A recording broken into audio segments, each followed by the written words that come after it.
सीधा सवाल संगीत रागी, प्रोफेसर संगीत रागी, ये था कि भाई सेंधमारी हुई, जवाबदेही किसकी है, जिम्मेदारी किसकी है। वो बात घूम फिर कर जात पर भी आ गई और अपमान पर आ गई। देखिए संदीप, सबसे बड़ी बात तो आपने सही कहा, सवाल उठाया है, लेकिन आप मुझे बताइए, जब तक इन्वेस्टिगेशन चल रहा है, गृह मंत्री कैसे इस प्रश्न का उत्तर दे सकते हैं कि किस कारण से घटना हुई। अभी जांच जारी है, जांच जारी, सवाल बिल्कुल उनकी जिम्मेदारी बनती है कि संसद के सामने आकर के, लोकसभा के सामने आकर के वो बताएं कि ये घटना कैसे घटित हुई। लेकिन राहुल गांधी की तरह उन्होंने तुरंत निष्कर्ष निकालना तो राहुल गांधी का काम है। राहुल गांधी निष्कर्ष निकाल सकते हैं कि बेरोजगारी के कारण हो गया, ये बाकी और चीज़ें महंगाई के कारण हो गया, ये उनको तुरंत निष्कर्ष निकाल लिया। हो सकता है वो आजकल वामपंथी गिरोह के साथ में रह रहे हैं तो उनको हमेशा वो उस समय उससे उनको जोड़ने में बहुत आसानी होती है। लेकिन कोई भी व्यक्ति, समझदार व्यक्ति, पहले उस इन्वेस्टिगेशन की तरह देखेगा। ये सवाल उठाना बिल्कुल है। यदि सरकार कहे कि हम इस पर जवाब नहीं देते हैं, तब जरूर उस बात पर आप उनका विरोध कर सकते हैं। लेकिन सरकार ने कभी ये नहीं कहा कि वो जवाब इसका देंगे नहीं। सरकार ने कहा इन्वेस्टिगेशन हो जाने दीजिए। दूसरी बात मैं थोड़ा आंसर कर लेने दो। देखिए, लोकतंत्र में सवाल पूछना विपक्ष का ये है, हक है और ये जरूरी भी है। सरकार को कटघरे में खड़ा करना ये विपक्ष की जिम्मेदारी बनती है, नैतिक जिम्मेदारी बनती है और संसदीय जिम्मेदारी भी है उसकी। लेकिन राजनीतिक उच्छृंखलता की भी कोई अपनी सीमा होती है। आप जाकर के सदन के आसन को घेर लें। पहले भी राहुल गांधी जो है वो कैबिनेट के नोट को फाड़ देते थे, तब क्या आपने देखा था? सबों ने कहा था, तो उस समय ये तो नहीं कहा था। नहीं, कांग्रेस की बात प्रेस क्लब से जोड़ दी। वो प्रेस क्लब नहीं, मैंने नहीं, परिपेक्ष रखना चाहिए जब संसद की बात कर रहे हैं। तो मैं कह रहा हूं कि कोई भी नोट यदि आप फाड़ते हैं तो सबने कहा, हमने पढ़ा है संजय बारू की किताब में ये जिक्र है इस बात का कि कैसे प्रधानमंत्री मनमोहन जी को ये पता लगा तो वो विदेश में थे, कितने दुखी हुए थे इस बात को लेकर के, उन्होंने रिजाइन करने की सोच रखी थी। प्रणब मुखर्जी की बिटिया ने भी इस बात का जिक्र किया है। दूसरी बात, मैं ये कहता हूँ, मुझे ऐसा लगता है सोनिया गांधी के इस प्रकार से कार्टून वगैरह किया गया था और हमको पता है कि उनको जेल में डाल दिया गया था। सुश्री ममता बनर्जी के बारे में भी इसी प्रकार का कार्टून बनाया गया था, वो उस आदमी को जेल भुगतना पड़ा था। सोशल मीडिया पर यदि कुछ भी चला जाता है भी होता है। उसके अतिरिक्त मैं एक चीज़ कर रहा हूँ, मैं अपने वाइस चांसलर की क्या मिमिक्री कर सकता हूँ? क्या आप मिमिक्री कर सकते हैं संदीप? पत्रकार कर सकता है, कार्टून बना सकता है, उनके बारे में व्यंग कर सकता है, व्यंग्यात्मक टिप्पणियां हो सकती हैं, कोई दिक्कत नहीं है। आपके वाइस चांसलर आपको सस्पेंड कर देंगे यूनिवर्सिटी से, लेकिन आप कुछ सवाल जवाब तो करेंगे कि नहीं करेंगे? देखिए, मैं सवाल जवाब बिल्कुल करता हूं, लेकिन सवाल यहाँ पर यह है कि जिस सदन के गरिमा को बनाए रखने का काम सिर्फ लोकसभा के, उसमें जाति और किसान कहां से आ गए? हाँ, जात और किसान कहां से आ गए? ये इंपॉर्टेंट सवाल है, ये इंपॉर्टेंट सवाल है। ये उनका परसेप्शन है।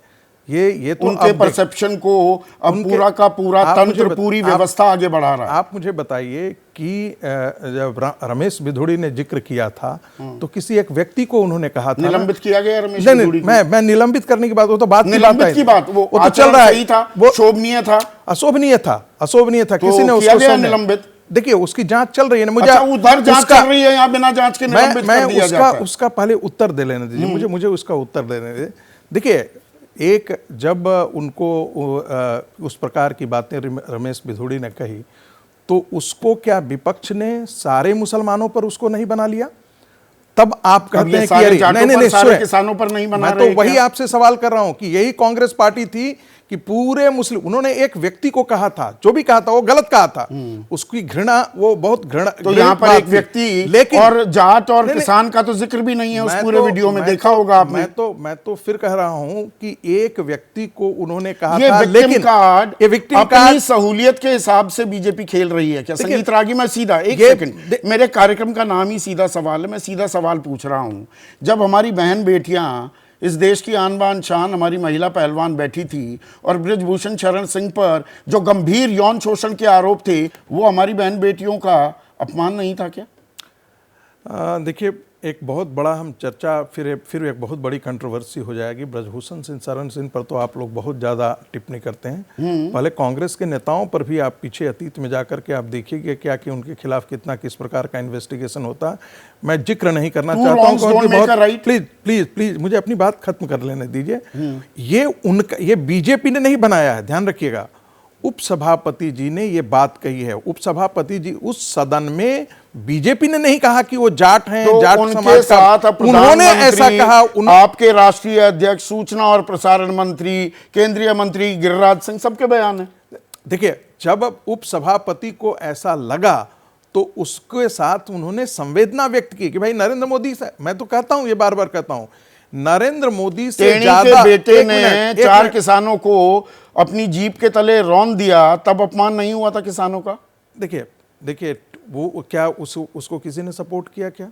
उसको किसी ने सपोर्ट किया क्या? और ये क्या जानकारी में नहीं है? ये जो किसान आंदोलन था एक प्रायोजित आंदोलन था।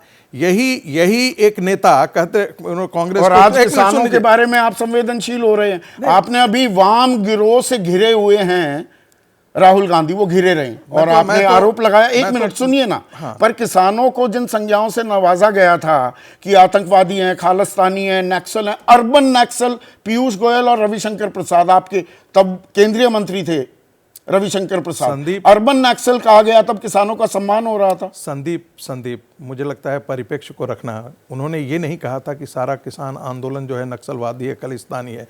उन्होंने कहा था, मैं फिर आपको करेक्ट कर दूं, किसान आंदोलन में नक्सलियों की घुसपैठ हो चुकी है, खालिस्तानियों की घुसपैठ हो चुकी है। सुन लीजिए, मैं से सारे किसान समाज, सारे जाट समाज का एक अपमान हो गया। मैं ऐसा इसलिए कह रहा हूं, किसान आंदोलन पर मैंने बहुत कठोर टिप्पणी पहले भी की है।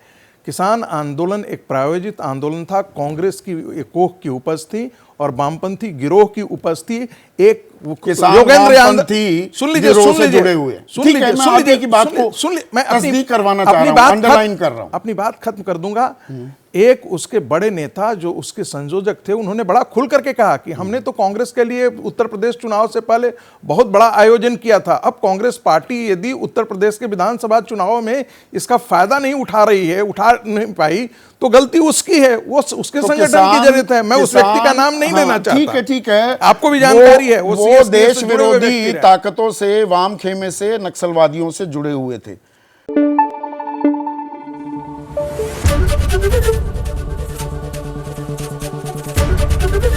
एबीपी न्यूज आपको रखे आगे।